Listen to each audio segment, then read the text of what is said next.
Tayo pong lahat ay manalangin.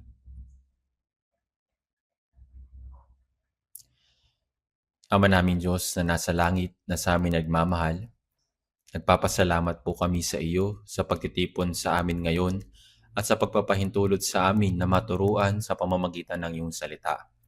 Sa oras na ito, hinihiling namin na samahan kami ng Espiritu Santo. Buksan ang aming mga puso at isipan, tulungan kaming malaman ng tama ang iyong kalooban at pagkalooban kami ng lakas, karunungan at tapang na lumakad sa iyong katotohanan. Sa panahong ito na ang mga tanda ng pagbalik ng Panginoon ay lalo pang nagiging malinaw, tulungan mo po kaming malaman kung paano kami dapat mamuhay sa iyo na namumunga ng 30, 60 at 100. Tulungan mo rin kaming maisakatuparan ang mga misyon sa buong bansa at sa buong mundo ng may katapatan. Magbangon ka po ng marami pang tapat na manggagawa sa Panginoon. Pagkalooban mo rin po kami ng kapangyarihan upang buong tapang na maipahayag ang Ebanghelyo sa pamamagitan ng iyong makapangyarihang gawa upang kami ay makatayo sa harap mo ng may katapangan. Samahan nawa kami ng Espiritu Santo sa lahat ng gagawin namin ngayon at kumilos sa aming mga puso. Idinadalangin namin ito sa pangalan ng aming tagapagligtas na si Jesucristo. Amen.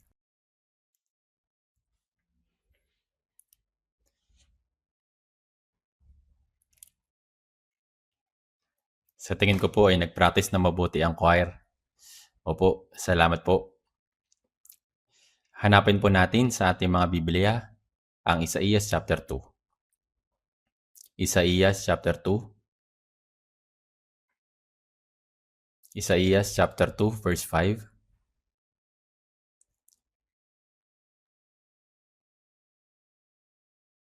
Basahin po natin mula verse 5 hanggang 11. O sambahayan ni Jacob, hali kayo at tayo'y lumakad sa liwanag ng Panginoon, sapagkat tinanggihan mo ang iyong bayan, ang kay Jacob na sambahayan, sapagkat sila'y puno ng mga manghuhula mula sa silangan, at mga mangkukulam na gaya ng mga Filisteo, at sila'y nakikipagkamay sa mga anak ng mga dayuhan. Ang kanilang lupain naman ay puno ng pilak at ginto, at walang katapusan ang kanilang mga kayamanan. Ang kanilang namang lupain ay puno ng mga kabayo, at ang kanilang mga karwahe ay wala ring katapusan. Ang kanilang lupain ay puno ng mga Diyos-Diyosan. Kanilang sinasamba ang gawa ng kanilang mga kamay na ginawa ng kanilang sariling mga daliri. Kaya't ang tao ay hinahamak at ang mga tao ay binababa. Huwag mo silang patawarin. Pumasok ka sa malaking bato at magkubli ka sa alabok mula sa pagkatakot sa Panginoon at sa karangalan ng kanyang kamahalan. Ang mga tinging mapagmataas ng tao ay bababa at ang kapalaluan ng mga tao ay pangungumbabain at ang Panginoon lamang ang itataas sa araw na iyon. At sa verse 22, layuan ninyo ang tao na ang hinga ay nasa kanyang ilong sapagkat ano siya para pahalagahan. Ganito po. Pag-isipan po natin ngayon ang tungkol sa Isaías chapter 2 verse 5. Sabay-sabay nating basahin ang verse 5. Basahin natin ito ng sabay-sabay. O sambahayan ni Jacob, hali kayo at tayo lumakad sa liwanag ng Panginoon. Hanggang dito po.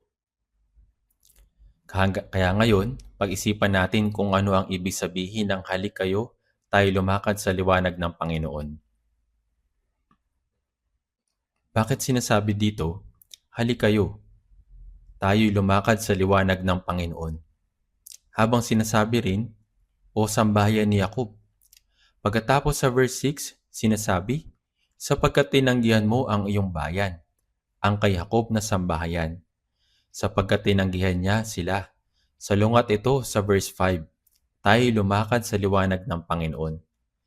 Kaya ang katotohanang tinanggihan ng Panginoon ang kanyang bayan, ang kay Jacob na sambahayan, sa verse 6 ay katunayan na hindi sila lumakad sa liwanag ng Panginoon.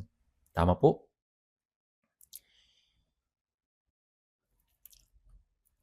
Hindi sila lumakad sa liwanag ng Panginoon.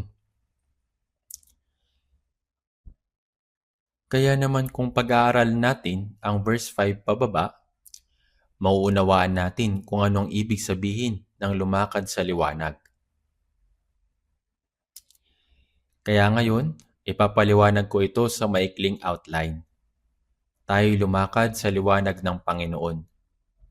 Ang Diyos mismo ay liwanag.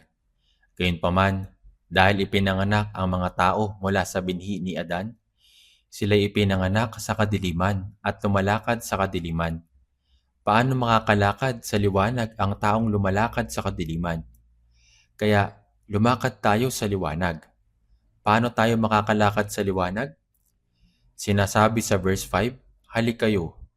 Halikayo, tayo lumakad sa liwanag ng Panginoon. Tingnan muna natin ang talatang ito dito po sa Biblia, sa Isaías chapter 1, verse 18.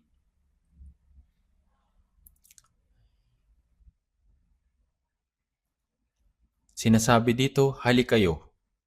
Halikayo, tayo lumakad sa liwanag ng Panginoon. Tingnan muna natin sa Isaías chapter 1, verse 18. Verse 18. Pumarito kayo ngayon at tayo mga tuwiran sa isa't isa, sabi ng Panginoon.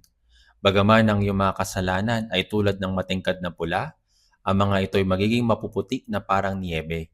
Bagaman ito'y mapulang mapula, ang mga ito'y magiging parang balahibo ng tupa. Sa Isaías chapter 1 verse 18, pumarito kayo at tayo mga tuwiran sa isa't isa. Hindi tayo makakalakad sa liwanag nang hindi muna nalulutas ang isyu ng kasalanan. Kaya sa Isaías chapter 1 verse 18, pumarito kayo. Ang salitang pumarito kayo ay isang panawagan sa pangangatwiran tungkol mismo sa isyu ng kasalanan. Kaya ang mga nakatuklas sa isyong ito ng kasalanan ay pwedeng sabihin ang gaya ng sinasabi sa Isaías chapter 2 verse 5, halikayo. Kapag nalutas lamang ang isyu ng kasalanan at naitatag ang isyu ng personal na kaligtasan, masasabi na nilang tayo lumakad sa liwanag ng Panginoon.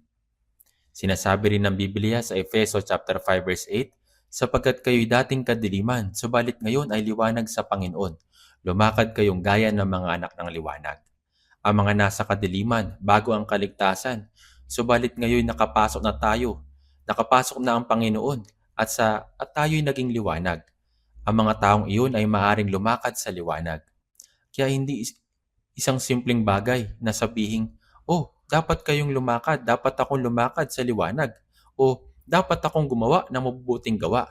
Sa Mateo chapter 5 verse 14, kayo ang ilaw ng sanlibutan. Sinasabi niya sa mga ilaw ng sanlibutan na paliwanagin nila ang kanilang ilaw. Walang saysay na sabihin sa taong hindi asin na maging asin. Sinasabi niya sa kanila na maging asin dahil sila ang asin ng mundo. Kaya dapat silang magdagdag ng lasa. Kaya upang lumakad sa liwanag, ang liwanag ay dapat munang pumasok mismo sa sarili. Kaya tanging ang mga konektado sa Panginoon ang makakalakad sa liwanag. Kaya ano nga ba ang ibig sabihin ng lumakad sa liwanag? Tingnan po natin sa Isaiah chapter 2, verse 6 hanggang 7. Sapagkat tinanggihan mo ang iyong bayan, ang kay Jacob na sambahayan, sapagkat sila'y puno ng mga manghuhula mula sa silangan at mga mangkukulam na gaya ng mga Filisteo, at sila'y nakikipagkamay sa mga anak ng mga dayuhan. Ang kanilang lupain na may puno ng pilak at ginto, at walang katapusan ng kanilang mga kayamanan. Ang kanila namang lupain ay puno ng mga kabayo, at ang kanilang mga karwahe ay wala ring katapusan. Sinabi dito sa verse 8, ang kanilang lupain ay puno ng mga Diyos-Diyosan. Kaya ibig sabihin na lumakad sa liwanag ay talikuran ng mga Diyos-Diyosan at mabuhay lamang na nakasentro sa Diyos. Sinasabi sa verse 6, sapagkat sila'y puno ng mga manghuhula mula sa silangan. Ang silangan ay nagpapatungkol sa Israelita na sumusunod sa mga kaugalian at paraan ng pamumuhay ng mga dayuhan. Ang maihiwalay ang kanilang sarili mula sa mga kaugaliang dayuhan at lumakad sa salungat ay ang paglakad sa liwanag.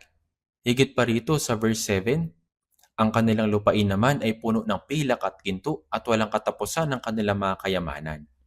Ang bayang pinili ng Panginoon o ng Diyos, ang Israel, na dapat maging sambahayan ng Diyos na hinahanap ang langit at ang mga bagay ng langit. Sa halip ay nagtipon sila ng lahat ng uri ng mga bagay sa mundo. Namumuhay na walang kasayahan sa puso, nalululong sa paghahangad ng material na kasaganaan at ang pag-iipon ng kayamanan sa lupa ang siyang pangunahing layunin sa buhay. Hindi ito ang paglakad sa liwanag. Gaya ng itinuturo ng talata, ang paglakad sa liwanag ay kita sa pusong may kasiyahan. Opo, tama na dapat tayo magtrabaho ng may kasipagan at kumita para sa ating kabuhayan. Tunay na tayo lumalakad sa liwanag kung maiingatan natin ang pagiging kontento, pagiging nasiyahan, na naghahanap at inaasam ang mga bagay na nasa itaas. Bukod pa rito, sinabi sa verse 9, kaya't ang tao ay inahamak at ang mga tao ay binababa, huwag mo silang patawarin. At ang taong hamak ay yumuyuko at ang matataas na tao ay nabababa, kaya't huwag mo patawarin sila. Ang pagyuko sa mga Diyos-Diyosan at kasinungalingan ay hindi paglakad sa liwanag. Sa makatuwid, ang paglakad sa liwanag ay ang pagyuko sa harap ng salita ng Panginoon at pagsuko ng ating buhay sa kanyang banal na kalooban. Sinabi rin sa Isaías chapter 2, verse 10 hanggang 11, pumasok ka sa malaking bato at magkubli ka sa alabok mula sa pagkatakot sa Panginoon at sa karangalan ng kanyang kamahalan. Ang mga tinging mapagmataas ng tao ay ibababa at ang kapalaluan ng mga tao ay pangungumbabain at ang Panginoon lamang ay tataas sa araw na iyon. Sinasabi ng talatang ito ang tungkol sa kahatulan ng Israel. Nagpapatungkol din ito sa panahon ng 7 taong kapigatian. Sa katapusan, ang dahilan kung bakit ang mga tao ay haharap sa pagkawasak ay dahil sa pagmamataas. Ang paglakad sa landas ng pagmamataas ay ang pagtalikod sa landas ng liwanag. Sa halip, ang ibig sabihin ng paglakad sa liwanag ay ang pagpili sa landas ng kapakumbabaan. Silang lumalakad sa kapakumbabaan at sa pagsunod ay tunay na lumalakad sa liwanag ng Panginoon. Sinabi rin sa Isaías chapter 2 verse 22, layuan ninyo ang tao na ang hinga ay nasa kanyang ilong sapagkat siya para pahalagahan. Ang magtiwala sa iba sa halip na sa Diyos ay hindi ang paglakad sa liwanag. Paano nga tayong aasa sa mga hamak na tao kung napakalinaw na buhay ang Diyos? Kung titignan natin sa verse 7, sinabi dito, ang kanila namang lupain ay puno ng mga kabayo at ang kanilang mga karwahe ay wala ring katapusan. Habang nagiging malaking banta ang Assyria, ang mga Israelita ay nagtiwala lamang sa mga binili nilang mga kabayo sa Ehipto at pinalalakas ang pwersang militar. Ang pagtitiwala sa nakikitang lakas at kalakasan ng tao ay hindi paglakad sa liwanag. Siyempre po, totoo na ang isang bansa ay dapat malakas. Gayunpaman, ang paglakad sa liwanag ay ang pagtitiwala sa Panginoon ng higit sa kanino paman.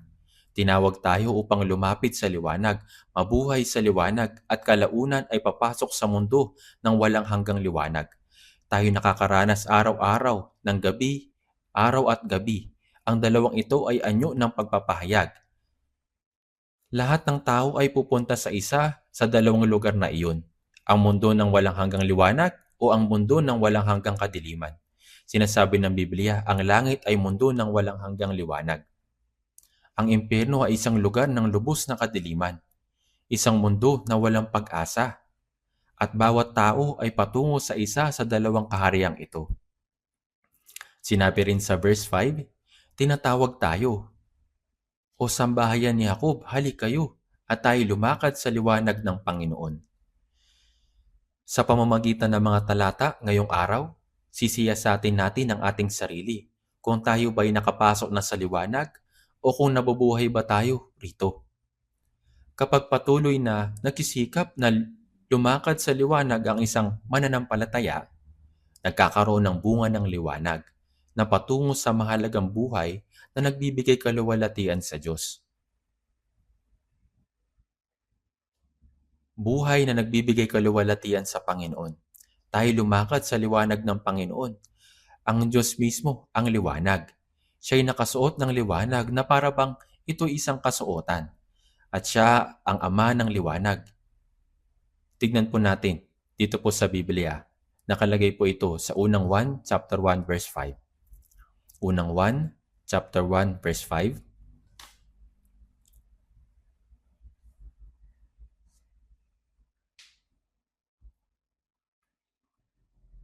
Unang 1, chapter 1, verse 5. Basahin po natin ng sabay-sabay. At ito ang mensahe na aming narinig sa Kanya at sa inyo'y aming ipinahayag na ang Diyos ay liwanag at sa Kanya'y walang anumang kadiliman. Sinasabi sa atin ni Apostol Juan, at ito ang mensahe na aming narinig sa Kanya at sa inyo'y aming ipinahayag na ang Diyos ay liwanag at sa Kanya'y walang anumang kadiliman. Sa Santiago chapter 1 verse 17, ipinapahayag ang Diyos bilang Ama ng mga ilaw. Ang Diyos ay iliwanag. Sa Efeso chapter 5 verse 8, sinasabi sa atin, sapagkat kayo'y dating kadiliman, subalit ngayon ay liwanag sa Panginoon. Lumakad kayong gaya ng mga anak ng liwanag. Sapagkat kayo'y dating kadiliman. Sila mga nananatili sa kadiliman ay hindi makakalakad sa liwanag. Subalit ngayon, kayo mga naipanganak na muli ay naging liwanag sa Panginoon. Sapagkat kayo'y liwanag, lumakad kayong gaya ng mga anak ng liwanag. Nang ang liwanag ay pumasok na sa inyo, kayo naging ang mga anak ng liwanag. Kayo ngayon ay dapat na magliwanag sa sanlibutan. Sa mundong ito, maraming tao ang nagsasabi na nadadalhin kanila sa liwanag. Maging ang pangalang Lucifer ay nangangahulugang tagapagdala ng liwanag. Sa Hebreo, ang orihinal na salita ay hindi Lucifer. Sinasabi sa Isaías chapter 14 verse 12, o tala sa umaga, anak ng umaga. Ito ay tumutukoy sa tala sa umaga. Ang Lucifer ay hindi talaga isang pangalan, kundi isang salita na ang ibig sabihin ay tagapagdala ng liwanag. Ang ilaw ay ibinibigay ng Diablo ay isang peking ilaw. Maging ang Illuminati na isang lihim na samahan ay kinuha ang pangalang ito sa idea na enlightenment or naliwanagan. Kagaya nito, ang salitang enlightenment ay nagpapatungkol sa pagbibigay ng liwanag. Subalit, tignan natin ang mga nag-iisip ng enlightenment. Lubos nilang tinalikuran ang salita at ang Diyos. Ang ating mundo ay napuno ng mga peking ilaw na ito. Maraming tao ang nagsasabi, ako'y lumalakad sa liwanag. Subalit ng katotohanan, lumalakad lamang ang tao sa liwanag kapag sila'y lalapit sa Diyos na siyang ilaw at sinusunod ang kanyang direksyon. Kaya dapat nating itanong, kung ang Diyos ay liwanag, bakit sinasabi sa atin na lumakad sa liwanag? Ito'y dahil umiiral ang kadiliman. Opo, umiiral ang kadiliman. Sinasabi sa Mateo chapter 4 verse 16, ang bayan nakaupo sa kadiliman ay nakakita ng dakilang ilaw. Bago dumating si Jesus, ang mga Israelita ay nilarawan bilang mga nakaupo sa kadiliman. Ngunit ano ba ang ibig sabihin na nakaupo sa kadiliman? Ito'y tumutukoy sa isang tao na tumalikod sa Diyos. Gaya sinasabi sa Ecclesiastes chapter 5 verse 17 na lahat naman ng mga araw niya ay ginugugol niya sa kadiliman. Sa pananaw ng Diyos, anumang pamumuhay na malayo sa Diyos ay kadiliman. Lahat ng bagay na umiiral sa ilalim ng pamamahala ni Satanas ay binibigyang kahulugan bilang kadiliman. Sinasabi sa mga gawa, chapter 26 verse 18, upang buksan ang kanilang mga mata at sila'y magbalik mula sa kadiliman tungo sa liwanag at mula sa kapangyarihan ni Satanas tungo sa Diyos. Ang Biblia ay malinaw. Ang mapasailalim sa otoridad ni Satanas ay nasa kadiliman. Bukod pa rito, at sa konsektong biblikal, ang kadiliman ay sumisimbolo sa kasalanan. Kaya sa unang 1 chapter 1 verse 5, sa kanya'y walang anumang kadiliman. Ibig sabihin, sa kanya'y walang anumang kasalanan. Sinasabi sa 1 chapter 3 verse 19, at ito ang kahatulan, na naparito ang ilaw sa sanlibutan at inibig pa ng mga taong kadiliman kaysa ilaw sapagkat ang kanilang mga gawa ay masasama. Ang ibig sabihin ng pag-ibig sa kadiliman kaysa liwanag ay ang ibigin ng higit ang kasalanan. Kaya ang kadiliman ay mga may kaugnayan sa kasalanan. Sa Efeso chapter 4 verse 18, nagdilim ang kanilang mga pangunawa. Itinuturo sa atin na ang espiritual na kamangmangan ay mismo ay kadiliman. Kaya na nakikita natin ngayon, dito ay maraming iba't ibang kahulugan. Gayunpaman, Sila mga nasa kadiliman ay hindi nalalaman kung saan sila patungo. Sila'y naglalakbay sa buhay na walang patutunguhan. Ito ang ibig sabihin na nasa gitna ng kadiliman. Sila'y walang pag-asa. Kung titignan ninyo ng mabuti ang mga tao sa sanlibutan ito, ngayon sila'y nasa ilalim ng pag-ahari ni Satanas at tumatalikod sa Diyos. Sila'y kumikilos na parang wala, na sila'y merong nalalaman, subalit sa espiritual na aspeto, sila'y nasa lubos na kamangmangan. Sila'y nakakapit lamang sa kasalanan na nabubuhay dito at walang tunay na pag-asa. Ito ang tunay na kadiliman. Ang mabuhay sa ganitong paraan ay patungo sa walang hanggang pagkawasak, sapagkat ang Israel ay kumapit sa kadiliman, kaya ibinuo sa kanila ang kahatulan ng Diyos. Tingnan po natin sa Isaías chapter 2 verse 6. Sapagkat tinanggihan mo ang iyong bayan, ang kay Jacob na sambahayan. Ibig sabihin nito, ang dahilan kung bakit pinabayaan ng Diyos ang kanyang piniling sambahayan na Israel dahil hindi sila lumakad sa liwanag. Sa halip ay lumakad sila sa kadiliman. Kaya sinasabi ni Propeta Isaías sa verse 5, "Halik kayo at tayo lumakad sa liwanag ng Panginoon." Gayunpaman, ano ang dapat unang mangyari upang makalakad sa liwanag na ito? Dapat ay malinaw nating malutas ang usapin patungkol sa kasalanan sa harap ng Diyos. Ito muna yung dapat na mauna. Malutas yung usapin patungkol sa kasalanan sa harapan ng Diyos.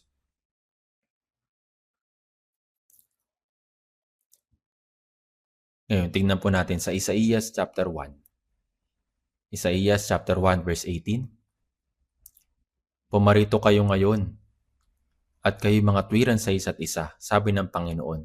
Bagaman ang inyong mga kasalanan ay tulad ng matingkad na pula, ang mga ito'y magiging mapuputi na parang niebe. Bagaman ito'y mapulang-mapula, ang mga ito'y magiging parang balahibo ng tupa. Kahit gaano pa karami ang iyong kasalanan, sinabi ng Diyos, "Halik kayo, mag-usap tayo." Sinasabi ng Diyos na may paraan para maging malinis. Bagaman ang iyong mga kasalanan ay tulad ng matingkad na pula, ang mga ito'y magiging mapuputi na parang niebe. Bagaman ito'y mapulang-mapula, ang mga ito'y magiging parang balahibo ng tupa. Ang aklat ni Isaías ay isang aklat na kumakatawan na nagsasalita ng higit tungkol kay Jesus. Sinabi ni Jesus sa Mateo chapter 11 verse 28, "Lumapit kayo sa akin, kayong lahat na nanulupaypay at lubang nabibigatan, at kayo bibigyan ko ng kapahingahan." Ano po sa palagay ninyo? Sa Isaías chapter 1 verse 18 ay tiyak. Di po ba? Ito'y tiyak na ang kasalanan ay napatawad na. Tama po ba? Gayunpaman, kung ang kapatawaran ng mga kasalanan ay hindi tiyak, ikaw ay nasa kadiliman pa rin. Sa mga Gawa chapter 2 verse 38, magpabautismo ang bawat isa sa inyo upang mapatawad ang inyong mga kasalanan at tatanggapin ninyo ang kaloob ng Espiritu Santo. Sa 2 Corinto chapter 4 verse 6, sapagkat ang Diyos ang nagsabi, "Magningning ang ilaw sa kadiliman, na siyang tumatanglaw sa aming mga puso upang magbigay liwanag sa pagkakilala sa kaluwalhatian ng Diyos sa mukha ni Jesucristo." Meron ding isang himno, "Sunlight in my soul today." Ang ilaw ay nagliliwanag ng direkta sa kaluluwa. Kaya kapag naisakatuparan na ang pagtubos, pumapasok ang Espiritu Santo at ang liwanag ay pumapasok at tayo nagiging liwanag. Kaya silang mga hindi tiyak patungkol sa Isaías chapter 1 verse 18, sinasabi nila, dapat tayong lumakad sa liwanag o dapat tayong mabuhay ng tama.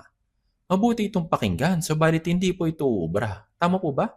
Kaya nga si Propeta Isaías ay binigyan muna tayo ng imbitasyon sa pamamagitan ng gawa ng Espiritu Santo na nagsasabi, dapat muna nating lutasin ang usapin patungkol sa kasalanan. Kung totoo na nalutas ang isyu ng kasalanan, anong mangyayari? Halik kayo at tayo lumakad sa liwanag ng Panginoon. Ngayon lumakad sa liwanag. Parang medyo malabo, di po ba? Yamang ito'y malabo kung pag-aaralan ninyo ang Isaías chapter 2, maunawaan ninyo na ito ang ibig sabihin ng mabuhay sa liwanag. Isaías chapter 2 verse 8. Tingnan po natin. Ang kanilang lupain ay puno ng mga Diyos-Diyosan. Kaya habang ang sambahayan ng Israel ay pisikal na umuunlad, ang kanilang namang lupain ay puno ng pilak at ginto at walang katapusan ng kanilang mga kayamanan. Ito rin ay puno ng mga Diyos-Diyosan. Ang pinakapangunahing bagay na sumisira ng pananampalataya ay ang Diyos-Diyosan. Kaya ang paglakad sa liwanag ay nagsisimula sa pag-alis ng mga Diyos-Diyosan. Ito ang unang hakbang sa paglakad sa liwanag. Kaya sa unang 1 chapter 5 verse 21, mga munting anak, lumayo kayo sa mga Diyos-Diyosan Habang tinutukoy si Jesus bilang tunay na Diyos, sinabi niya sa atin na lumayo sa mga Diyos-Diyosan. Kung ang mga Diyos-Diyosan ay pumasok sa puso, ang pananampalataya ay tiyak na magugulo at hahantong sa kadiliman. Sa unang 1 chapter 5 verse 20 hanggang verse 21, at alam natin na naparito ang anak ng Diyos at binigyan niya tayo ng pagkaunawa upang ating makilala na siya na totoo. Tingnan po natin. Sa unang 1 chapter 5 verse 20, basahin po natin ito ng sabay-sabay hanggang verse 21. Unang 1 chapter 5 verse 20 hanggang 21. At alam natin na naparito ang anak ng Diyos at binigyan niya tayo ng pagkaunawa upang ating makilala siya na totoo at tayo nasa kanya na totoo, sa kanyang anak na si Jesucristo. Ito ang tunay na Diyos at buhay na walang hanggan. Mga munting anak, lumayo kayo sa mga Diyos-Diyosan. Ang anak ng Diyos ay dumating. At sino siya? Ito ang tunay na Diyos at buhay na walang hanggan. Yung anak ng Diyos ay dumating. Ito ang tunay na Diyos at buhay na walang hanggan. Mula nang dumating ang tunay na Diyos mula sa mundong ito, namatay para sa atin at muling nabuhay, kung tunay nating nakikilala si Jesucristo, dapat tayo mamuhay ng may pananampalataya ng may lubos na katapatan. Bakit po? Dahil ang anak ng Diyos ay dumating sa mundong ito, nagdanak ng kanyang mahalagang dugo, namatay sa halip ko at muling nabuhay, minahal ng higit sa anumang bagay ang gaya ko at nagbayad ng isang hindi maipaliwanag na sakripisyo. Paano ka makapaglalagay ng ibang bagay katabi ni Jesus? Hanggang sa araw na tumayo tayo sa harap ng Panginoon matapos maligtas, ang puso natin ay hindi dapat mahati. Ang mga Diyos-Diyosan ang humahati sa puso. Kung ang puso ay nahati, ang isang taong lumalakad sa liwanag ay magsisimulang maligaw. Kaya naman sinasabi ng Biblia, mga munting anak, lumayo kayo sa mga Diyos-Diyosan. Lumayo kayo sa mga Diyos-Diyosan. Isa sa mga Scottish minister, isang lalaki na nangangalang Thomas Chalmers ay nangaral ng maraming sermon tungkol sa moralidad sa kanyang kongregasyon bago siya naligtas. Ang mga Kristiyano ay dapat mabuhay ng katulad nito, dapat kayo mabuhay ng katulad niyon. Bagaman nangaral siya ng mga moral sermons, walang kahit isang membro sa church ang nagbago. Nakaramdam siya ng matinding pag-aalinlangan tungkol sa kanyang ministeryo. Gayunpaman, isang araw na unawaan niya ang pag-ibig ng krus. Naranasan niya ang kaligtasan ng Panginoon. Matapos ang karanasang iyon, nagsimula siyang mangaral ng ebanghelyo ng masigasig sa kongregasyon. Ang pag-ibig ng krus ay pumasok sa kanila na makita niyang nagbabago ang mga miyembro ay may napagtanto siya. Kaya napagtanto niya na dahil ang mga inapo ni Adan ay may pusong umiibig sa mga bagay ng mundong ito, walang paraan upang maalis nila ito sa pamamagitan ng kanilang sarili. Naunawaan niya na para maalis ang pag-ibig sa mundong ito, ang pag-ibig na mas dakila kaysa mundong ito ay dapat pumasok. Yamang ang pag-ibig ng krus ay mas dakila kaysa anumang pag-ibig sa mundong ito. Nang ang pag-ibig ng Diyos ay naibuhos sa kanilang mga puso, ang Espiritu Santo ay dumating. Nakita niya na tanging kapag ang ganitong dakilang pag-ibig ay pumasok, ang pag-ibig sa mundo ay naaalis at ang isang tao ay nababago. Kaya ang isang bagong pagmamahal, ang pag-ibig kay Kristo, ay nagtataboy at inaalis ang lumang pag-ibig. Naunawaan niya ito ng may katiyakan. Kaya para sa mga taong pumasok ang pag-ibig ng Panginoon at ang Panginoon mismo ang pag-ibig, ang kapangyarihan magpalayas ng mga Diyos-Diyosan ay dumating dahil sa pag-ibig na iyon. Kaya't hindi niya sasabihin sa atin na lumayo sa mga Diyos-Diyosan kung hindi niya tayo binibigyan ng kapangyarihang gawing ito.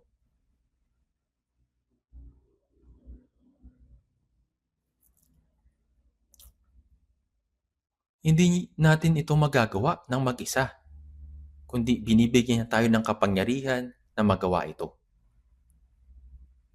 Tingnan po natin ang mga awit na mga awit, chapter 8. Awit na mga awit, chapter 8, verse 6 hanggang 7.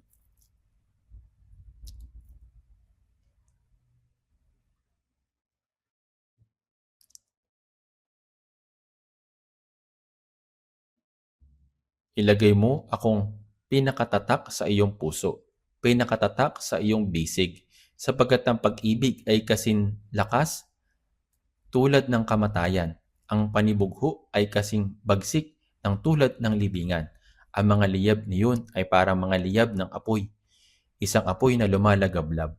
Hindi kayang patayin ng maraming tubig ang pag-ibig, ni malulunod man ito ng mga baha.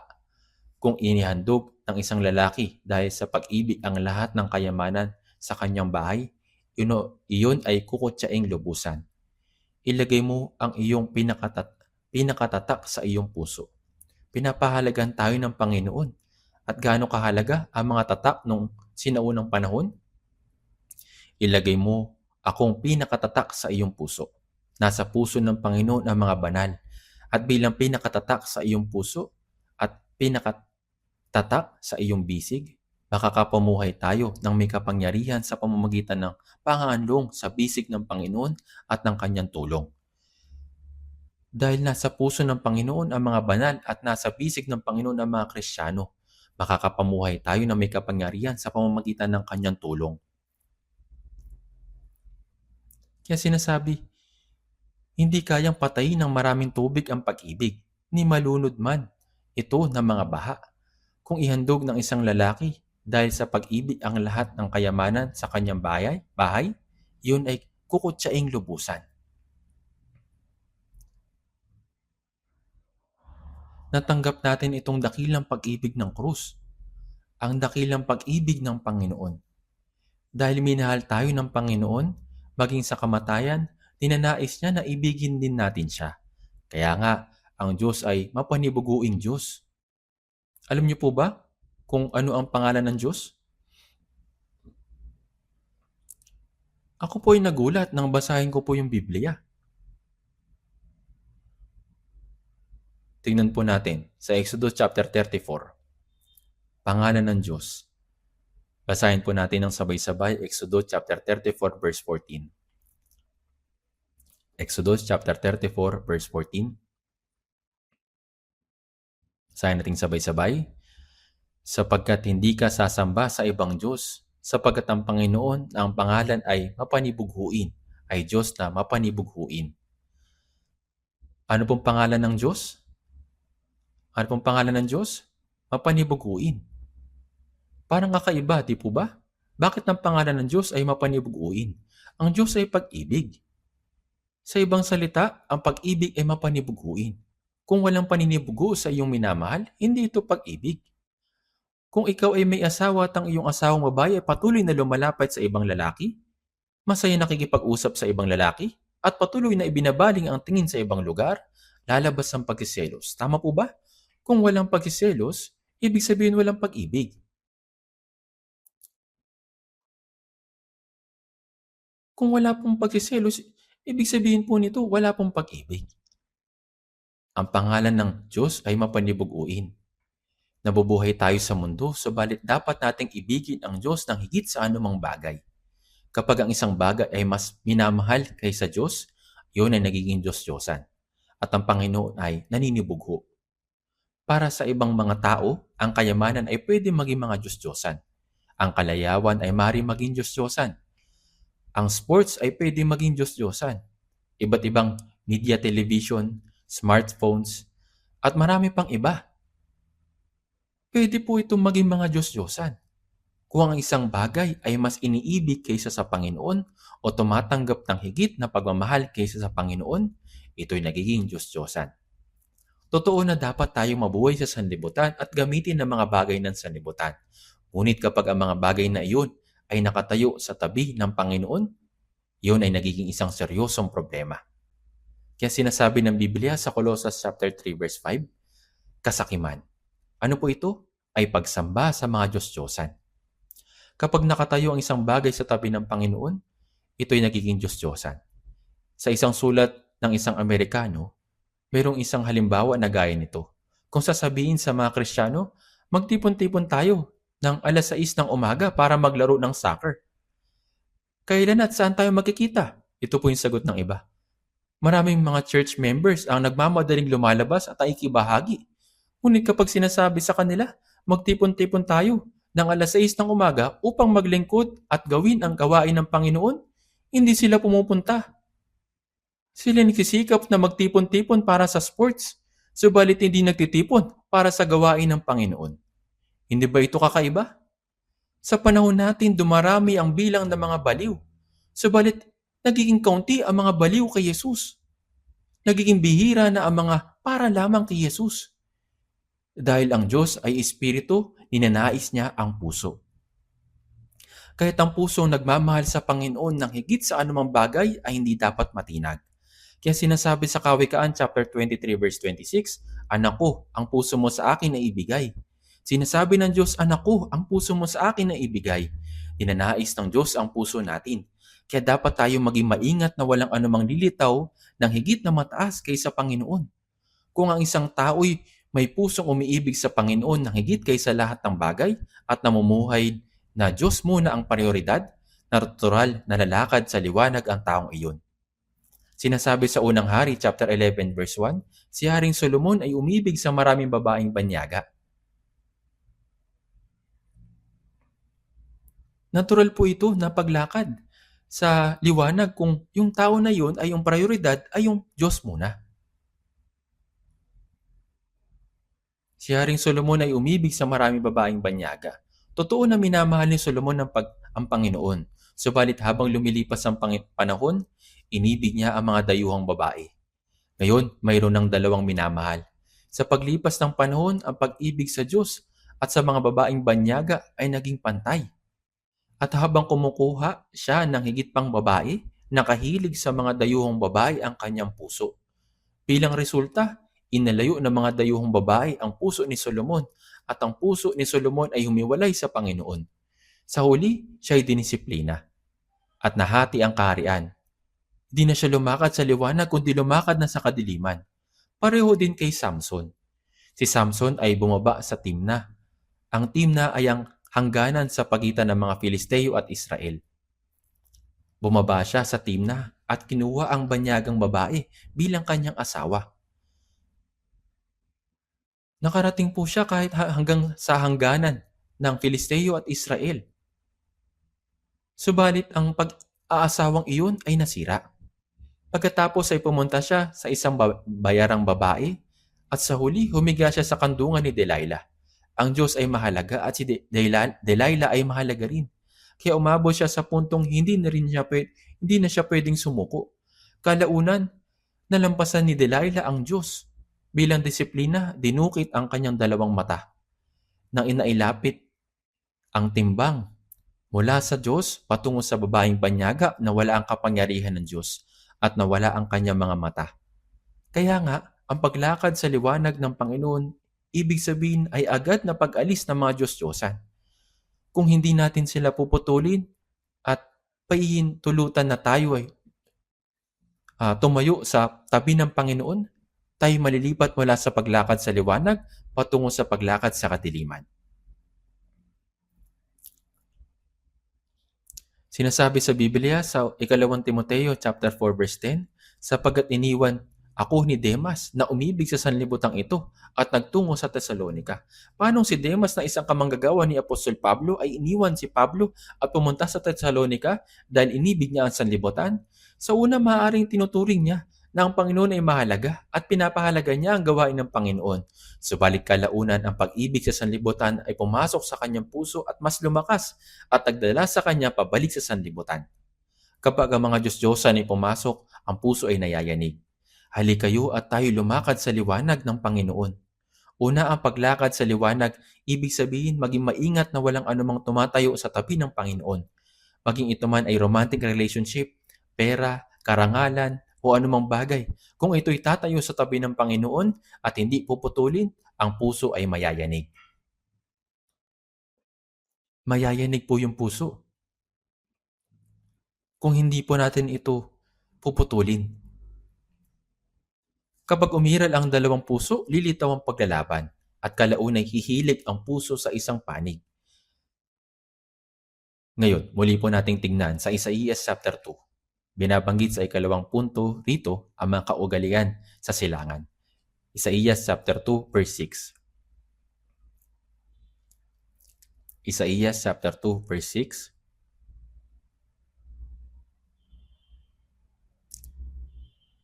Sapagkat tinanggihan mo ang iyong bayan, ang kay Jacob na sambahayan, sapagkat sila'y puno ng mga manghuhula mula sa silangan, at mga mangkukulam na gaya ng mga Filisteo, at sila nakikipagkamay sa mga anak ng mga dayuhan.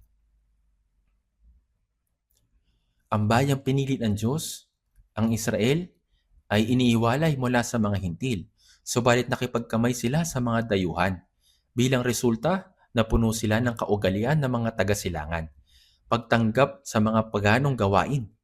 Nang umalis ang mga Israelita sa Ehipto, binigyan sila ng babala ng Diyos. Inutusan sila ng Diyos na huwag sumunod sa kaugalian ng Ehipto kung saan sila namuhay, at huwag sumunod sa kaugalian ng Kanaan kung saan sila pupunta, kundi ang sumunod sa salita ng Diyos. Gayunpaman, habang naninirahan sila sa Kanaan at nakipag-ugnayan sa mga dayuhan, patuloy nilang tinanggap ang kaugalian ng mga dayuhan. Kung makikita po natin sa Levitico chapter 18 verse 1 to 4, nakalagay po ito.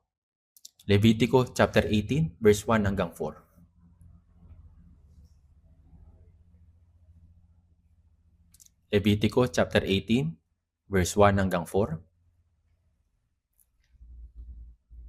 Basahin din po natin sabay-sabay. At nagsalita ang Panginoon kay Moises na sinasabi, "Magsalita ka ng ganito sa mga anak ni Israel. Ako ang Panginoon ninyong Diyos. Huwag ninyong gagawin ang gaya ng ginagawa sa lupain ng Ehipto na inyong tinirahan.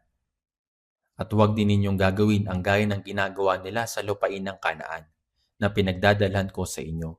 Huwag kayong lalakad ng ayon sa mga alituntunin nila. Gagawin ninyo ang aking mga tuntunin at tutuparin ninyo ang aking mga batas at lakaran ninyo ang mga iyon. Ako ang Panginoon inyong Diyos." Dito po, nagbigay utos ang Diyos sa mga Israelita na umalis sa Ehipto. Nanirahan kayo sa Ehipto sa loob ng 430 years at inalis ko kayo mula roon. Kaya nga, huwag ninyong sundin ang mga kaugalian ng Ehipto. At kapag pumasok kayo sa lupain ng Kanaan, huwag ninyong tularan ang mga tao sa Kanaan. Sa verse 3, huwag din ninyong gagawin ang gaya ng ginagawa nila sa lupain ng Kanaan. Huwag kayong lalakad ng ayon sa mga alituntunin nila. Sa verse 4, gagawin ninyo ang aking mga tuntunin at tutuparin ninyo ang aking mga batas. Dito, binabanggit ng Biblia ang patungkol sa pagtanggi sa masasamang kaugalian.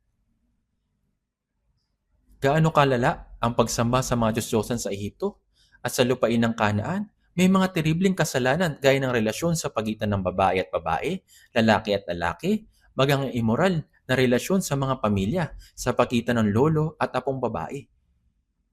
Kung magpapatuloy kayo sa pagbabasa, meron din mga kasalanan na gawa maging sa mga hayop. Kaya malinaw na sinabi ng Diyos na huwag sumunod sa mga kaugalian ng Ehipto at huwag sumunod sa mga kaugalian ng Kanaan. Gayunpaman, patuloy na nanirahan ng mga Israelita sa lupain ng Kanaan at nakipag-ugnayan sa mga hintil at patuloy nilang tinanggap ang mga kaugalian ng mga dayuhan. Ito ang sapagkat sila'y puno ng mga manghuhula mula sa silangan at mga mangkukulam na gaya ng mga Filisteo at sila'y nakikipagkamay sa mga anak ng mga dayuhan. Sumunod sila sa ginagawa ng mga hintil. Sa Nahum chapter 3, sa panong iyon, yung imperyo ng Assyria ay lumaki ng higit at higit pa. Sa masamang kultura ng Assyria ay sinabi, ang lahat ay dahil sa di mabilang na pagpapakasama ng bayarang babae, ang maganda at babaeng talubhasa sa pag-iengkanto na nagbibili ng mga bansa sa pamamagitan ng kanyang pagiging bayarang babae at ang mga bayan sa pamamagitan ng kanyang pag-iengkanto. Kaya tumagsa ang masasamang bagay sa lupain ng Israel. At bagaman ng mga Israelita, ang bayang pinili ng Diyos, sumunod sila sa mga maling kaugalian at tinanggap ang isang masamang kultura. Namuhay sila sa gayong paraan. Sila may ganitong daan. Yamang ginawa ito ng karamihan, susunod tayo. Ngunit sinasabi sa Exodus chapter 23 verse 2, huwag kang susunod sa marami upang gumawa ng masama. Subalit sumunod sila sa marami. Dahil ginagawa naman ito ng lahat, sumunod na lang sila. Tingnan po natin sa Efeso chapter 2 verse 1. Kaya sa paglakad sa liwanag, ay hindi nangangahulugang ginagawa naman ito ng iba kaya gagawin ko na rin ito. Tingnan natin sa Efeso chapter 2, verse 1 hanggang 3.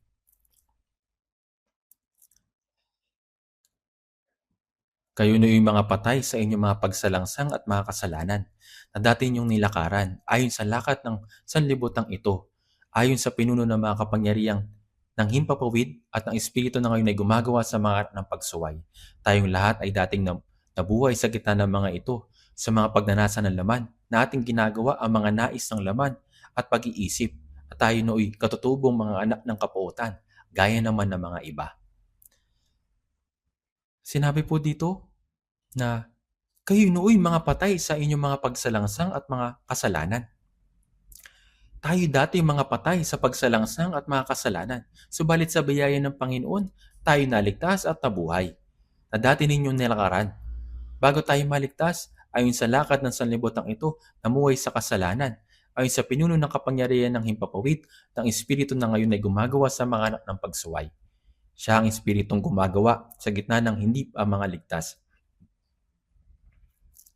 Ito po yung espiritong gumagawa sa gitna ng mga hindi paligtas. Tayong lahat ay dating nabuhay sa gitna ng mga ito, sa mga pagnanasa ng laman na ating ginagawa, ang mga nais ng laman at ng pag-iisip, at tayo na yung katutubang mga anak ng kapuutan, gaya naman ng iba.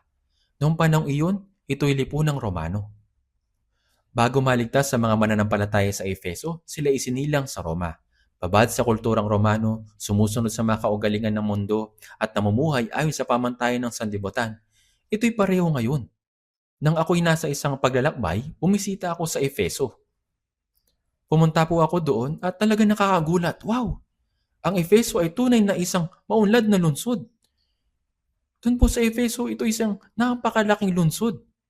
Meron pang mga pampublikong paliguan at napakaganda na yun. Habang naglalakad sa kalye, napansin ko minsan ang isang lumang disenyo ng pampublikong bukal ng tubig. Lumalabas ang tubig sa isang sculpture na hugis babae. Para makainom, kailangan mong ilagay ang iyong bibig sa harap ng kanyang dibdib. Ito'y nakadisenyo sa gayong paraan. Nangaral sa Efeso si Apostol Pablo, tama po ba? Para po ikaw makainom, kailangan mo idikit yung bibig mo sa harapan ng kanyang dibdib. Ang Efeso ay isang pamilihang lungsod, isang lungsod aliwan. Maaari mo itong tawaging isang fashion capital, puno ng libangan at mabigat na kasalanan. At ang mga Romano ay mga taong may mataas na pinag-aralan. Sila'y may talino at katwiran, ngunit kasabay nito ay labis na makasalanan. Gayon ang paraan ng kanilang pamumuhay. Sabi dito sa Efeso chapter 2, lakad ng sanlibutan ito. Ibig sabihin ng paraan ng pamumuhay ng sanlibutan. Sinusundan lang ito ng mga tao. Ang lakad ng sanlibutan at pamumuhay ayon sa pamantayan ng pamumuhay. Subalit nagturo ng ibang bagay si Apostol Pablo. Tignan po natin muli dito sa Filipos chapter 2 verse 15. Filipos chapter 2 verse 15.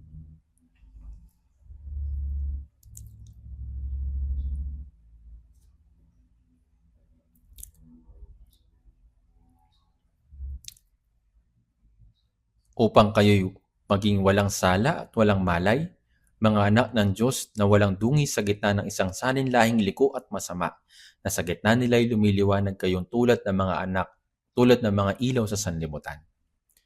Upang kayo maging walang sala at walang malay, liko, gaya ng baluktot na saninlahi sa gitna ng saninlahi naglalayo sa Diyos. Mga anak ng Diyos na walang dungis sa gitna ng isang saninlahing liko at masama, na sa gitna nila'y lumiliwanag kayo tulad ng mga ilaw sa sanlibutan. Paano naman sa panahon natin ngayon? Malinaw na ang panahon natin ay baluktot na henerasyon. At lahat ay sumasalungat sa Diyos. Ang panahon natin ay napakagulo. Itinuturing na normal ang pag-iinom at paninigarilyo. Maging ang abortion ay itinuturing na normal. At ang pakikiapid ay itinuturing na normal. Ang pagbibiro tungkol sa pagkakaroon ng pangalawang partner ay normal, na sinasabing ginagawa ito ng lahat. Anong problema? Ginagawa naman ito ng lahat. Akala nila na ayos lang mamuhay ng eksakto gaya ng paano nabubuhay ang sanlibutan. Kaya anong ibig sabihin ng lumakad sa liwanag? Ang sumasalungkad sa lakad ng sanlibutan ito. Kahit ano pa ang sabihin ng mundo, ang mahigpit na pagkakapit sa salita at pamumuhay ayon dito ay ang paglakad sa liwanag. Yung mahigpit ng pagkakabit sa salita at pamumuhay ayon dito, ito po yung paglakad sa liwanag. Kung titignan po natin dito po sa Biblia, makikita po natin ito. Hanapin natin sa mga awit. Number 1, awit 1, verse 3 hanggang 4.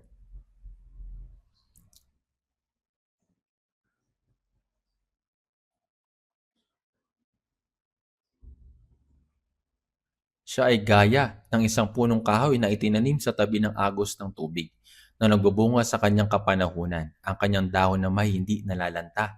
Sa lahat ng kanyang ginagawa ay nagtatagumpay siya. Ang masama ay hindi gayon, kundi parang ipang itinataboy ng hangin.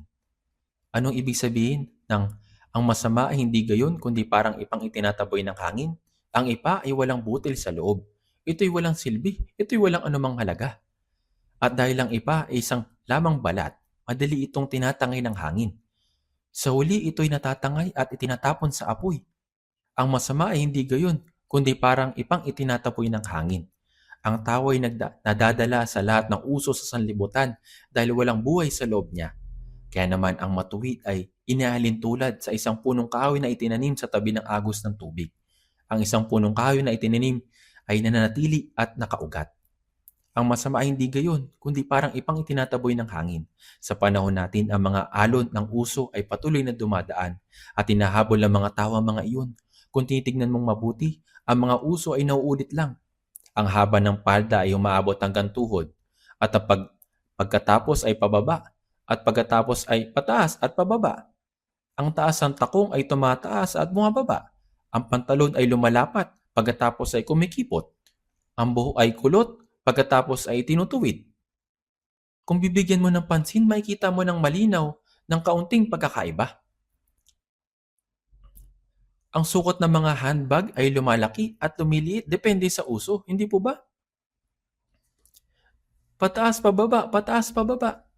Palaki, paliliit. Pati po yung kanilang mga buhok, kulot, tapos tinutuwid. Depende po sa uso. Hindi po ba? Ang hangin ng doktrina ay umiihip. Ang hangin ng atheism ay dumadaan. Ang hangin ng evolution ay dumadaan. Ang hangin ng presentism ay dumadaan. At kapag dumaan ang hangin, tayo kasamang tinatangay, hindi ba? Maraming teorya ang dumarami sa ating panahon. Ang pera ay hari ng lahat. Kaya kapag umiihip ang hangin ng pera, hinahabol natin ito. Sa tahimik na pagmamasid, makikita na mga tao ay nabubuhay nang hindi alam ang layunin sa buhay na ito. Bulag na sumusunod sa iba. Nang basahin ko po ang Biblia, natuklasan kong totoo talaga ito.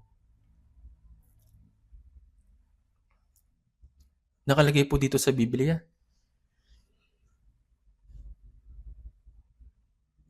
Natuklasan po na ito talaga yung totoo.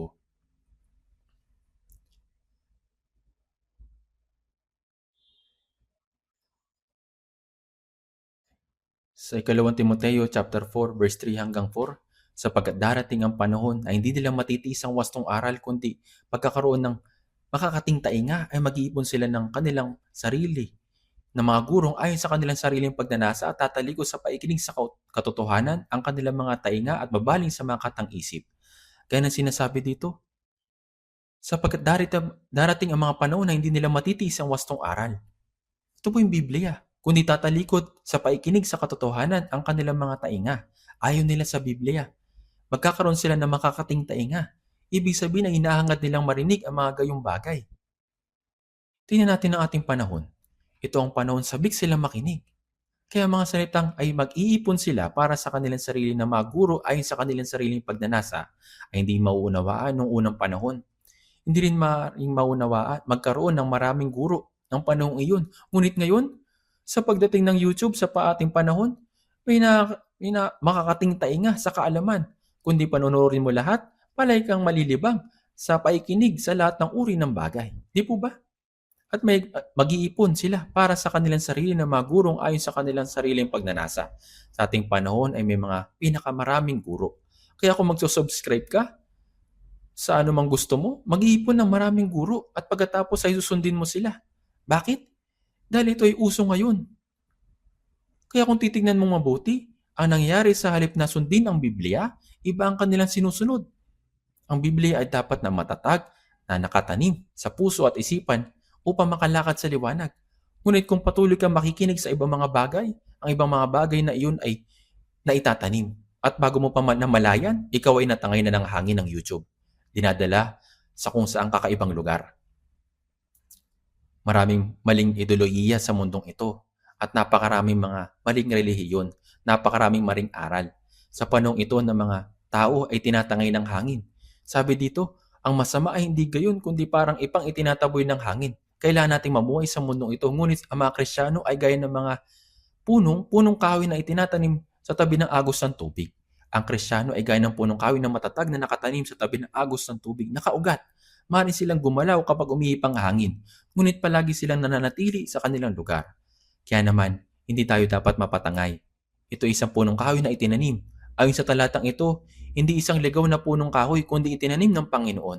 Ito isang punong may nagmamay-ari. Ito isang punong kahoy na itinanim ng Panginoon. Ang mga Kristiyano ay punong kahoy na may nagmamay-ari. Hindi sila ipa. Sila'y gaya ng isang punong kahoy na nakaitanim sa tabi ng agos ng tubig, na nagbubunga na sa kanyang kapanahunan, kanyang dahon na may hindi nalalanta sa lahat ng kanyang ginagawa ay nagtatagumpay siya. Dahil matatag na nag-akaangkla ang mga ugat nito sa tabi ng agos ng ilog, kaya ito'y matibay. Sa kapanahunan nagbubunga sa kanyang kapanahunan. Ang mga bagong ligtas ay namumunga ayon sa kanilang pagiging bago. Ang mga naligtas noong unang panahon ay namumunga ayon sa kanilang kapanahunan. At sila'y patuloy na namumunga sa kanilang sariling kalagayan. Kahit namumunga si Daniel, maging sa lupain ng dayuhang iyon. Sa mga katuwid, anuman ang posisyon ng isang tao, anuman ang kanyang trabaho, ang bunga ay namumunga sa loob ng kalagayang iyon sa pamamagitan ng gabay na ibinibigay ng Panginoon. Kaya ang mga sumusunod sa mga kaugalingan ng mundo at patuloy na sumusunod sa mga pamamaraan ng mundo ay natatangay dahil sa kulang sila sa buhay. Kaya't ang mga troso ay natatangay kapag ganito ang agos ng ilog. Ngunit iba ang buhay ng isda, hindi po ba? Taglay nila ang lakas, lumangoy, laban sa agos. Ang mga Kristiyano, kung ilahin tulad sa isda, ay ang mga buhay na isda. Dahil sila yung mga buhay na isda, kung paano ang kaliwa at kanang palikpik ay pumipihit sa kanilang direksyon at ang palikpik sa buntot na nagbibigay ng persang pangtulak, gayon din ang lakas na ibinibigay sa mga Kristiyano upang lumagoy laban sa mundo. Kaya kung titignan natin ng Biblia, may kita po natin ito nakalagay sa Filipos chapter 2 verse 16. Filipos chapter 2 verse 16. Filipos chapter 2 verse 16.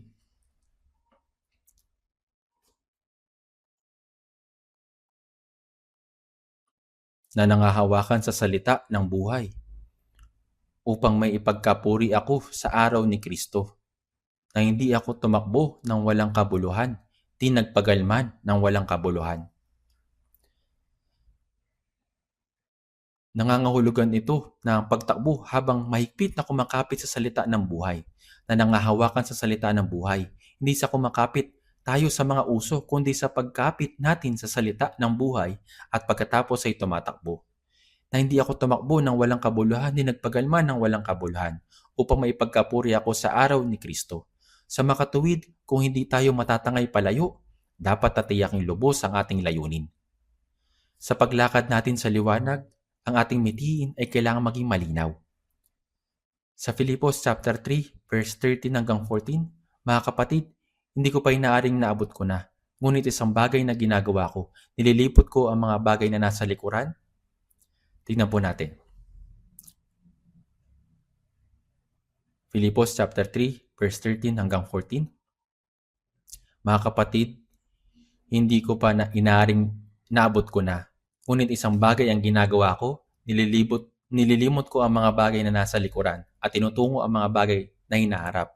Nagpapatuloy ako sa tungo sa mitiin para sa gantimpala ng dakilang pagtawag ng Diyos kay Kristo Jesus.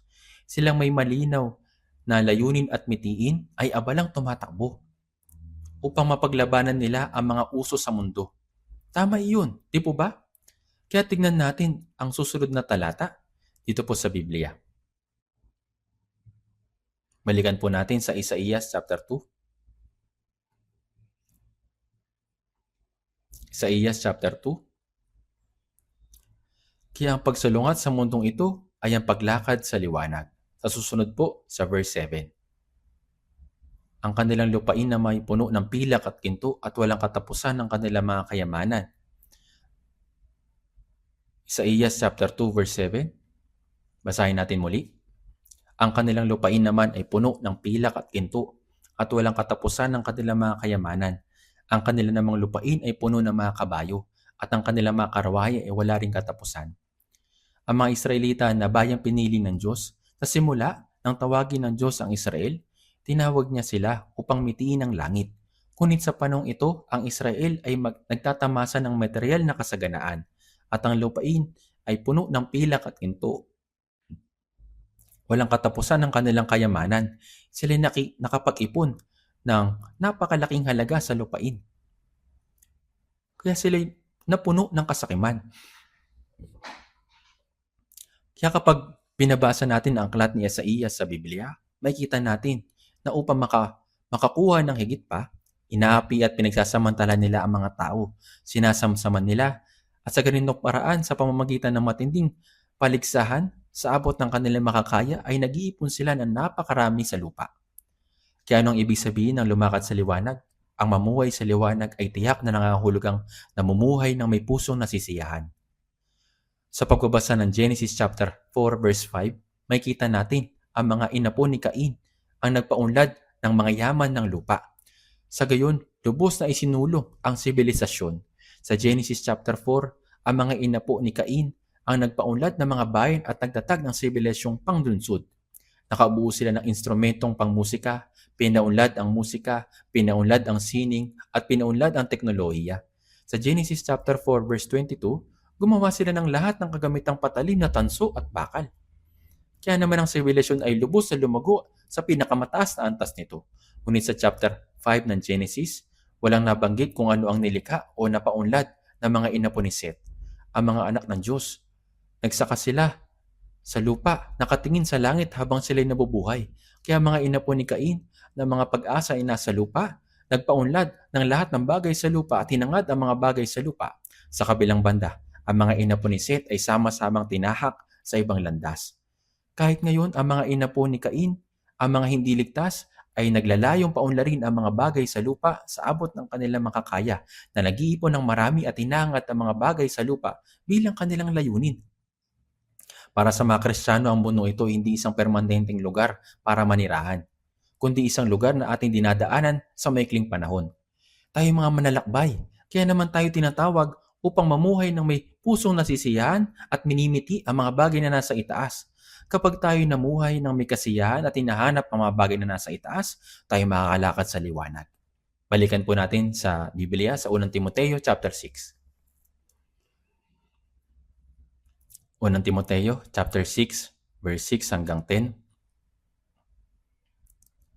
Babasahin din po natin ito ng sabay-sabay. Subalit ang kabanalan ng may kasiyahan ay malaking pakinabang, sapagkat wala tayong dinalang anuman sa sanlibutan at wala rin naman tayong mailalabas na anuman. Ngunit kung tayo may pagkain at damit, masiyahan na tayo sa mga ito. Ngunit ang mga nagnanais yumaman ay nahuhulog sa tukso at nabibitag sa maraming hangal at nakakapinsalang pagnanasa na siyang naglulubog sa mga tao sa pagkawasak at kapahamakan. Sapagkat ang pag-ibig sa salapi ay ugat ng lahat ng uri ng kasamaan, na ang ilang nagnasa rito ay napalayo sa pananampalataya at tinusok ang kanilang mga sarili ng maraming kalungkutan. Sa talatang ito, ang salitang ang magnanais yumaman ay hindi nangangahulugan na huwag na kayong maging masipag. Ang mamuhay ng tapat at masipag ay mabuting bagay. Gayunman, kapag ang isang tao ay palaging iniisip kung paano kikita ng mas malaking pera, paano mamumuhay ng komportable at paano makakaipon ng kayamanan, sinisimulan ng dyablo na magtanim ng maling kaisipan sa atin. Binubulong niya, kikita ka ng pera sa ganitong paraan. O kung babaliin mo yung konsensya mo ng kaunti, mas kikita ka pa ng mas marami. Sa ganitong paraan, hinainan tayo ng maraming tukso at pagsubok ng dyablo. Tama pong mamuhay na may kasipagan, gaya ng langgam, at kumita ng pera sa pamamagitan ng tapat na paggawa. Ngunit ang salitang ang mga nagnanais yumaman ay tumutukoy sa mga taong hindi ayon sa kalooban at layunin ng Panginoon. Sila ay puno ng kaisipan kung paano mamuhay ng maayos sa sasagana dito sa mundo, sa sarili niyang plano at bilang resulta ay nagiging target ng tukso at pagsubok ng dyablo. Si Judas Iscariote ay may pagnanasa sa pera. At dahil dito tinukso siya ng dyablo nagsasabing, kikita ka ng pera kung ipagbibili mo si Jesus. At tinanggap ni Jesus ang tukso. Tinanggap ni Judas ang tukso.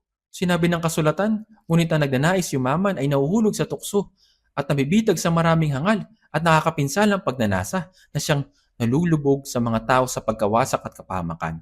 Sapagkat ang pag-ibig sa salapi ay ugat ng lahat ng uri ng kasamaan.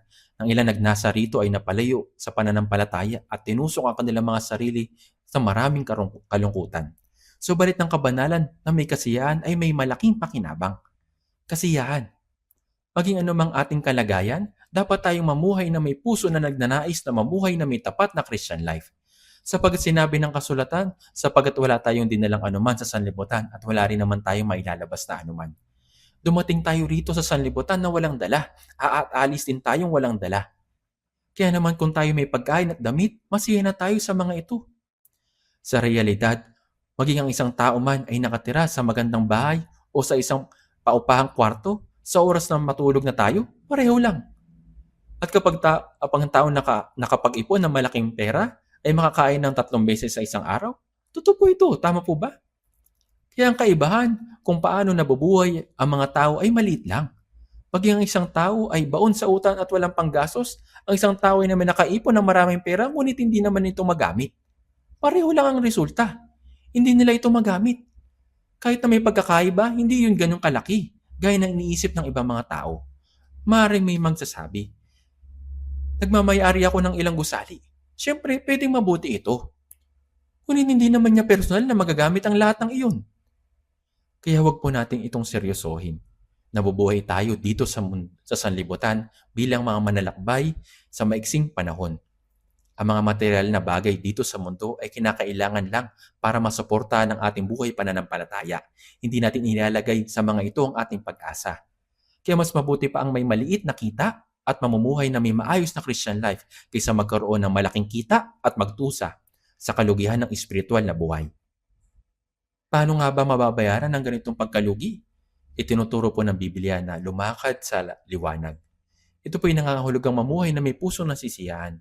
Ibig sabihin ay mamuhay na may pagpipigil sa sarili. Ang ating layunin ay iba mula sa sanlibutan. Nabubuhay tayo dito sa sanlibutan, ngunit hindi tayo kabilang dito sa sanlibutan. Di po ba? Ngayon, ay muli nating tingnan sa Biblia sa Isaías chapter 2, verse 7. Isaías chapter 2, verse 7.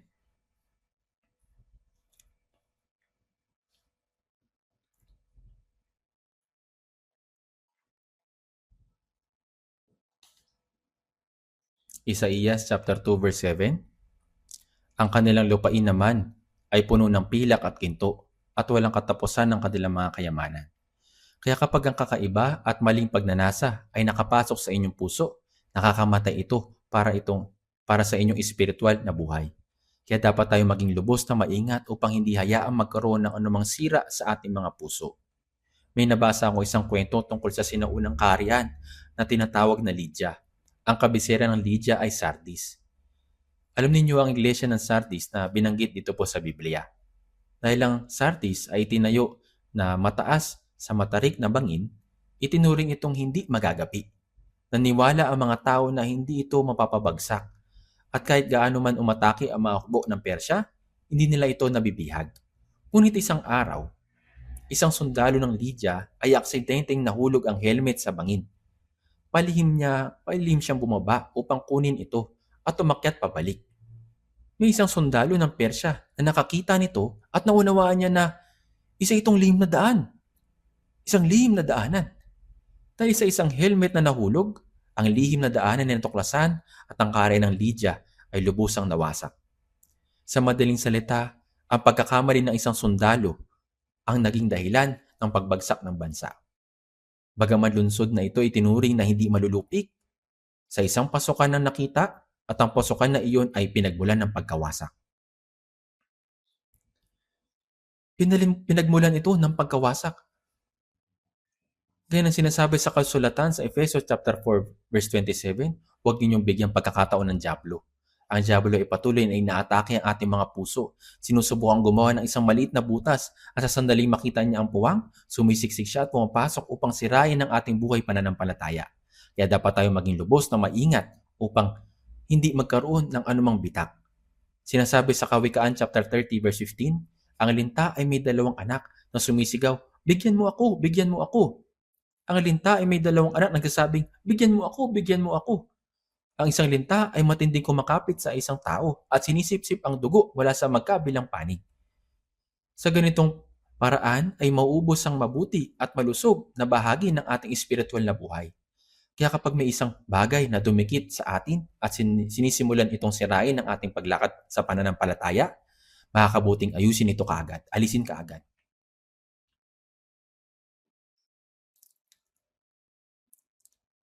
Kailangan po natin itong ayusin kaagad dahil sisiraan nito yung ating paglakad sa pananampalataya. Tingnan po natin sa verse 8. Isaias chapter 2 verse 8. Ang kanilang lupain ay puno ng mga Diyos-Diyosan. Kanilang sinasamba ang gawa ng kanilang mga kamay na ginawa ng kanilang sarili mga daliri. Sa verse 9, kaya't ang tao ay inahamak at ang mga tao ay binababa. Huwag mo silang patawarin. May napakahalagang pahayag dito ang Biblia. Sinabi na ginawa ang mga Diyos-Diyosan. At ang mga tao ay hinahamak at ang mga tao ay binababa. Huwag mo silang patawarin. Para lang sa Diyos, dapat natin iluhod ang ating mga tuhod at siya lang ang ating sambahin. Gayunpaman, may mga oras na lumuluhod tayo sa maling lugar. Inilalarawan ito ng kasulatan bilang isang bagay na sinasabi, huwag mo silang patawarin. Habang tayo nabubuhay, may mga bagay sa harap ng isang Kristiyano ang hindi dapat niyuyukuran.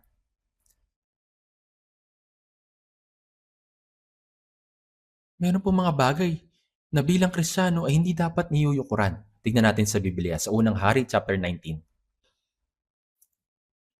Unang Hari chapter 19 verse 18.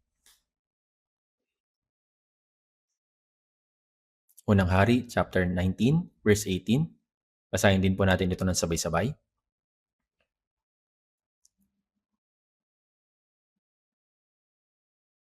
Gayunmay mag-iiwan ako ng 7,000 sa Israel, lahat ng tuhod na hindi pa lumuhod kay Baal, at bawat bibig na hindi pa humalik sa kanya. Nang sumamba sa gintong guya at Baal, ang buong sambayang pinili ng Diyos ang Israel, sinabi ng Diyos, gayunmay mag-iiwan ako ng 7,000 sa Israel, lahat ng tuhod na hindi pa lumuhod kay Baal, at bawat bibig na hindi pa humalik sa kanya. Anong kahulugan ng humalik sa Diyos-Diyosan? Ibig sabihin nito'y gawing sentro ng pagmamahal ang Diyos-Diyosang iyon. At ang paghalik sa mga paa nito ay nangahulugang pagpapasakop at pagsuko rito. Ngunit may 7,000 pa ang humalik lamang sa Panginoon at yumukod lamang sa Kanya.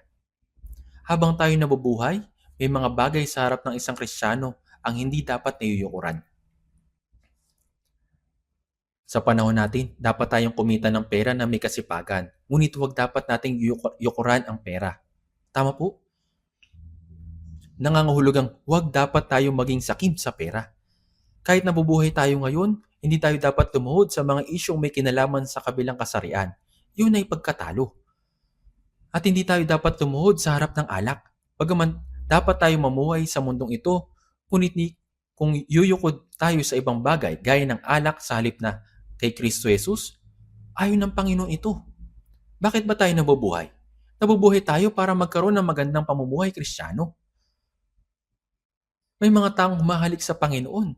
Sila mga humalik sa Panginoon ay may katiyakan ng kaligtasan. Tama po ba? Sa mga awit 2 verse 12. Sila mga humalik sa Panginoon ay may katiyakan ng kaligtasan. Tingnan po natin, mga awit number 2. Mga awit number 2 verse 12.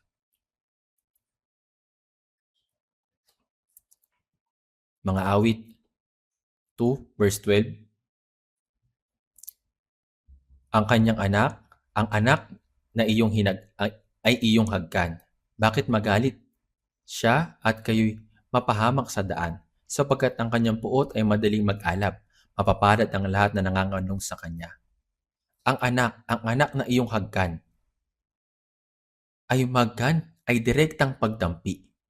Kaya mayroon tayong magandang relasyon sa Panginoon at ibig sabihin ng hagkan si Jesus ay tanggapin siya bilang sentro ng pag-ibig.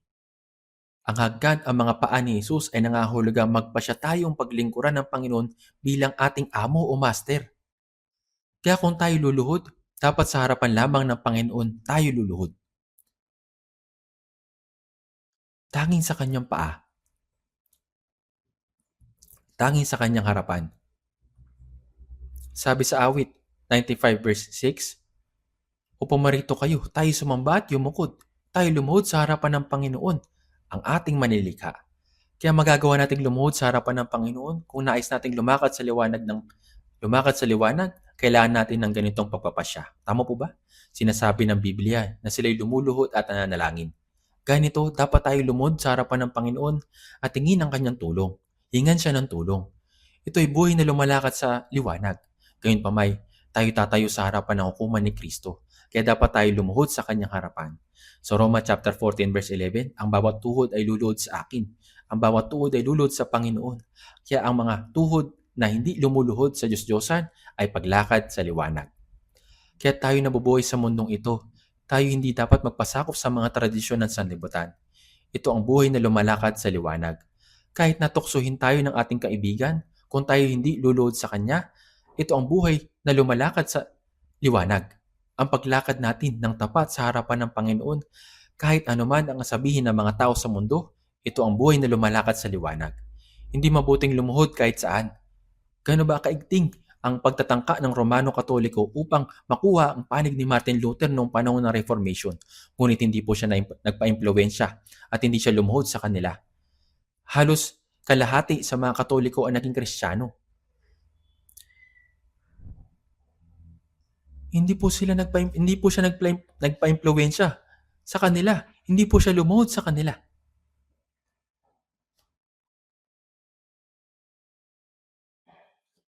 Si Apostol Pablo nagsalita sa mga bulaang tagapagturo ng Israel ukol sa maling katuruan. Sa Galatia chapter 2 verse 5, "Sa kanila ay hindi kami sumuko upang magpasako, kahit isang saglit, upang ang katotohanan ng Ebanghelyo ay manatili sa inyo. Kahit isang saglit, kung kayo'y magpapasailalim sa mga maling turo, kayo'y mawawasak." Sa ating Christian life, may mamamahaling leeg. Sa awit ng mga awit chapter 4 at verse 7, mayroong leeg ng Shulamita. Sinabi po doon ang iyong leeg ay gaya ng tore ni David na itinayo upang pagtaguan ng mga sandata at kinakabitan ng libong kalasag na ang lahat ay may kalasag ng mandirigma. Gumawa po sila ng matibay na tore upang pagtaguan ng mga sandata na kinakabitan ng libong kalasag na ang lahat ay mga kalasag ng mga mandirigma. Kahit na may malaking pag-atake, hindi pa rin nababali ang leeg. Sa awit ng mga awit verse 7 verse 4, ang iyong leeg ay gaya ng isang toring garing. Kano po ba kamahal ang toring garing? Ang dahilan kung bakit ang ating iglesia ay naipapangaral ang Ebanghelyo hanggang ngayon at mayroon tayong world mission ay dahil hindi tayo yumuyuko sa maling katuruan at mga taong namumuhay hanggang sa wakas para lamang sa Ebanghelyo. Matatag na leeg. May mga tao na matatag na gaya ng matatag na leeg na hindi yumuyukod sa huwad na katuruan at mamuhay para lamang sa Ebanghelyo. Kaya naipapaliganap hanggang ngayon ang Ebanghelyo. At kung titignan natin ng maigi ang loob ng ating iglesia, may mga taong may mamahaling leeg. Sa katunayan, tayong lahat ay may mamahaling leeg dahil tayo'y naligtas. Ang mga Kristiyano ay mamahaling leeg. Ang kahulugan ng matuwid na leeg ay leeg na hindi yumuyukod sa huwad ng mga bagay. Kaya, isang bagay na pinuri ng Diyos sa Kawikaan chapter 30 verse 31, ang kambing na lalaki. Ang kambing na lalaki ay tumutukoy sa katigasan ng ulo. May mabuting kahulugan ang katigasan ng ulo. Kapag ang kalooban ng Panginoon ay tiyak, napakahalaga na tayo'y manatili dito hanggang wakas. Nang si Abraham ay umalis mula sa Ur ng mga Kaldeyo at pumasok sa lupain ng Kanaan, dahil ito'y kalooban ng Diyos, bagaman may mga taong humadlang sa kanya, siya'y pumaroon. Ito'y katigasan ng ulo sa mabuting kahulugan. Isaalang-alang din natin si Ruth. Siya ay isang Moabita na sumunod sa kanyang biyenan patungo sa lupain ng Israel. Iniwan niya ang kanyang mga magulang, mga kapatid, mga kaibigan. Maring sinabi ng mga tao sa kanya, bakit napakatigas ng ulo mo? Ngunit siya ay umalis dahil iyon ay daan ng buhay. Sa ganitong kahulugan, kailangan natin magkaroon ng matigas na ulo sa mabuting paraan. Sa kasaysayan, napakaraming tao na naging martir dahil kay Jesus. Hindi nila ikinaila si Jesus. Hindi nila ikinaila dahil sa kalooban ng Panginoon. Sa mga awit 72 verse 14, sa pagigipit at karahasan, buhay nila'y kanyang tutubusin at magiging mahalaga ang kanilang dugo sa kanyang paningin. Dito po ang dugo. Ito'y nangahulugang dugo ng pagiging martir. Ang mga awit 72 ay ang mga salita tungkol kay Kristo. Si Jesucristo ay pumarito upang maisakatuparan ang kaligtasan at magkaroon ng dugo ng maraming tao na ipapangaral ang Ebanghelyo. Tingnan po natin sa ating mga Biblia, sa mga awit 72 verse 14. Sa pagigipit at karahasan, buhay nila'y kanyang tutupusin at magiging mahalaga ang kanilang dugo sa kanilang paningin.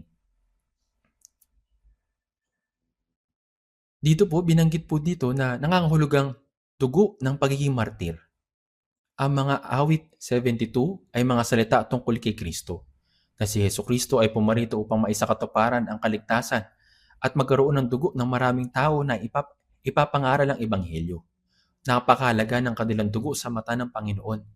Si Apostol Pedro ay pinako sa krus sa pabaliktad na paraan. Gaano karami ang pagdurusang tinanggap ng 12 alagad? Si Andres, ipinako po siya sa krus na hugis krus. Batay sa aking pagsasaliksik, si Simon na masigasig, isa sa 12 mga alagad, ay naging martir sa pamamagitan ng paghati ng lagari. Sinasabi na siya'y namatay sa parehong paraan, kagaya ni Propeta Isaías, nang nilagari sa dalawa. Gayunpaman, ang mga Kristiyano noong panahong iyon ay hindi sumuko sa mga Diyos-Diyosan. Nabuhay sila sa pamamagitan ng pagsuko lamang sa Panginoon. Ngayon, dumako po tayo sa susunod na punto.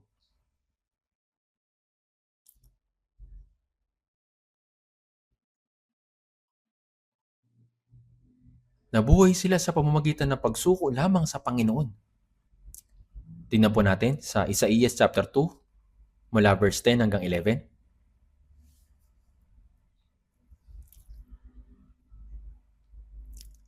Basahin din po natin ng sabay-sabay. Isaías chapter 2 verse 10 to 11. Pumasok ka sa malaking bato at magkubli ka sa alabok mula sa pagkatakot sa Panginoon at sa karangalan ng kanyang kamahalan.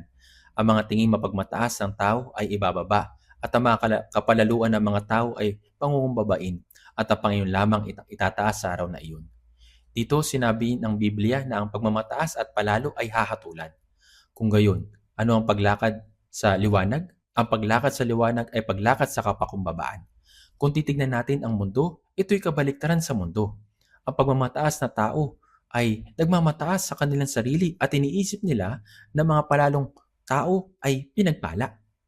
Iniisip ng iba na ang pagpapakumbaba ay kahangalan, ngunit hindi ito totoo. Sa katunayan, ang paglakad sa landas ng kapakumbabaan ay paglakad sa liwanag. Dahil ang Panginoon ay mapagpakumbaba. Sino ang ginamit niya? Ang mapagpakumbaba. Si Jesus ay maamo at may mapagpakumbabang puso. Kaya silang nagsisilakad sa landas ng kapakumbabaan ay tiyak na lalakad sa liwanag ng Panginoon. Ang kapalaluan ng mga tao ay pangungumbabain at ang Panginoon lamang ang itataas. Kaya naman, ang karaniwang katangian sa mga ginamit ng Diyos ay bawat isa sa kanila ay mapagpakumbaba.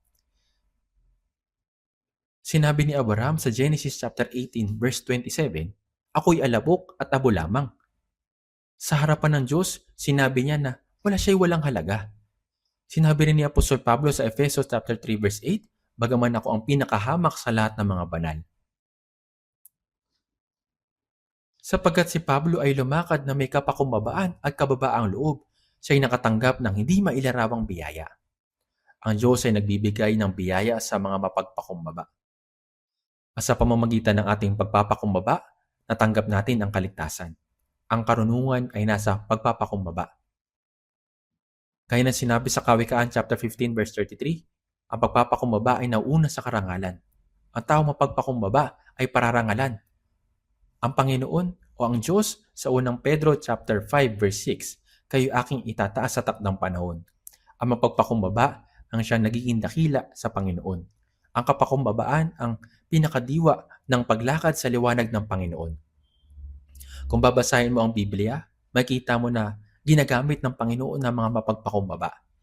Higit pa rito, ang mapagpakumbabang tao ay nakakatagpo ng kapahingaan para sa kanilang kaluluwa. Kung mabubuhay tayo na may mababang puso, magagawa nating magalak sa tagumpay ng iba. Gayunpaman, kung ang puso ay mapagmataas, hindi mo kaya makita ang tagumpay ng iba. Ang iyong puso ay walang kapahingahan. Upang matagpuan ang tunay na kapahingahan, dapat mong ibaba ang iyong puso. Unawain kung ano ang dapat mong gawin sa iyong kasalukuyang posisyon at may katahimikang gawin ang iyong tungkulin. Ito ang ibig sabihin ng paglakad sa maliwanag. Ang pagpapatawad ay madali kapag ikaw ay mapagpakumbaba. Bakit mahirap magpatawad? Dahil ang puso ay mapagmataas. Puso ay mataas. Kapag ibinaba natin ang puso, madali magpatawad. At silang mapagpakumbaba ay nakakatagpo ng tunay na kapahingahan.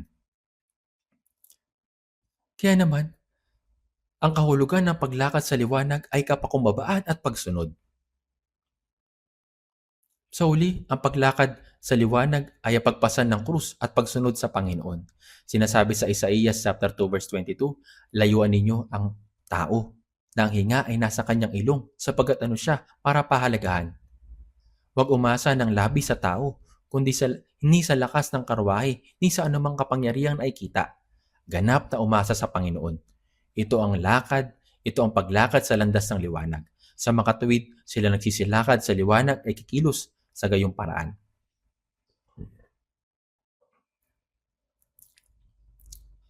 Ganap na umasa lamang sa Panginoon. Ito ang paglakad sa landas ng liwanag.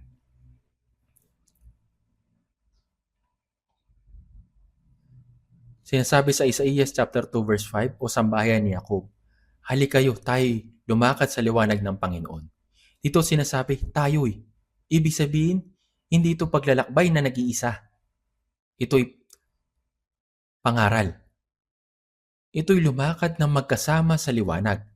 Kaya ano ang sasabihin ng taong lumalakad sa liwanag sa kanyang pamilya, kamag-anak at kapitbahay? Pilitin sila. Na sinasabi, halikayo at tayo lumakad na magkasama sa liwanag ni Jehovah.